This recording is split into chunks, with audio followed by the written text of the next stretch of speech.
Hello, I'm Michael from Holy Spirit Activism, and welcome to Popcorn Time with Michael.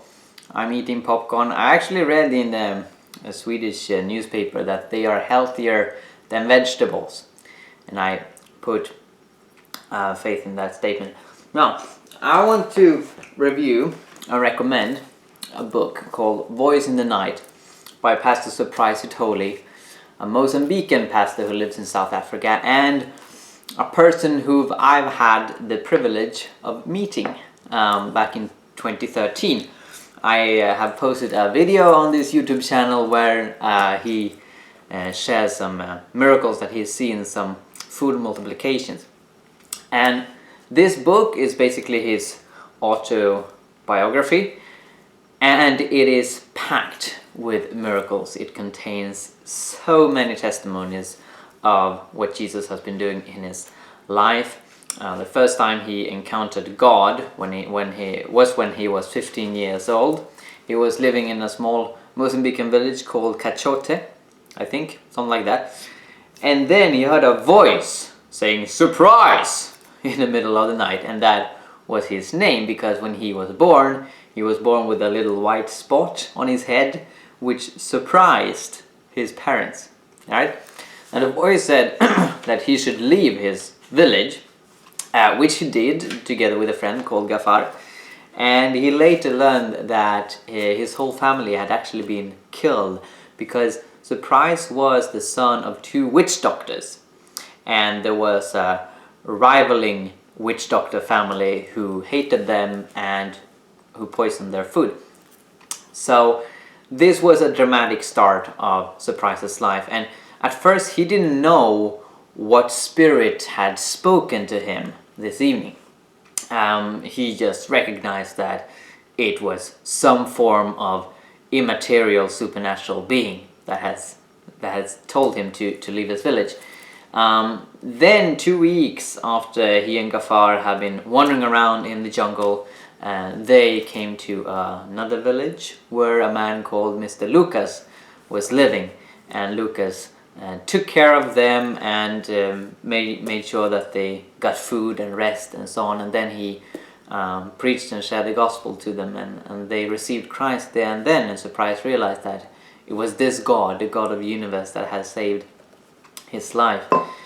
His transition from a believer in witchcraft to being a radical apostolic Christian is extremely interesting. He shares how he knew that his parents used tricks to fool people, but they also had genuine demonic power at their hands. And for example, one night when Surprise awoke, he was floating, levitating in the air due to the presence of evil spirits in his home. Now, he and Gafar, they go around and preach the gospel. They actually go to the neighboring country, Malawi, and preach the gospel there. And there's a really amazing description of how they gathered people for a revival meeting at an island called Chikusi. Then Surprise started to preach the gospel, but the problem was that nobody at the island knew the languages Surprise was speaking. He knew some Portuguese, and then he spoke a local language I don't remember the name of. And they didn't understand a word, so Gafar tried to convince Surprise to stop the meeting because it was getting a bit embarrassing. But Surprise continued to preach, and suddenly they understood him. So he writes, "I cannot tell you the exact moment it happened, but as I continued, I was suddenly aware that I was no longer speaking in my own language. Gafar's eyes grew wide, as if he thought I had lost my mind and was spouting gibberish. I think we both realized at the same instant that I was speaking the local Chichewa dialect. It was as if someone had thrown a switch and everyone was immediately able to understand me." He also shares how he has raised several people from the dead in the power of the Holy Spirit, how the sick are healed, and how he encountered two American missionaries who have become very important in his life, namely Heidi and Roland Baker. And today, Surprise is a part of Iris Global. He is responsible for education of pastor. He's the direction of pastors in Iris Global in Iris Africa.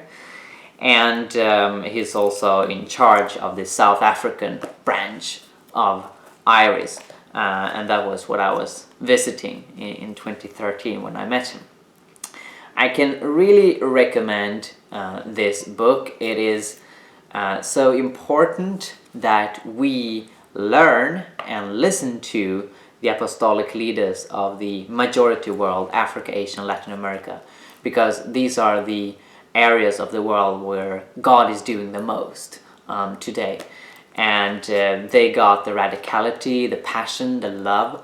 I love reading about how Surprise really cares for the poor and for the broken, for those who suffer from war. And I also have to mention one of the most amazing parts of this book is actually when Surprise decides to return to Mozambique during the Civil War. So he has been living in Malawi for a couple of years, the Civil War breaks out, and he decides to return and experience some true horrors. He is miraculously rescued by God when a truck that he's traveling with is hitting a mine and explodes, and a big hand or arm saves him. So yeah, it's an amazing read. I understand that some people, even Christians, will doubt whether this really is true, because these are some remarkable testimonies.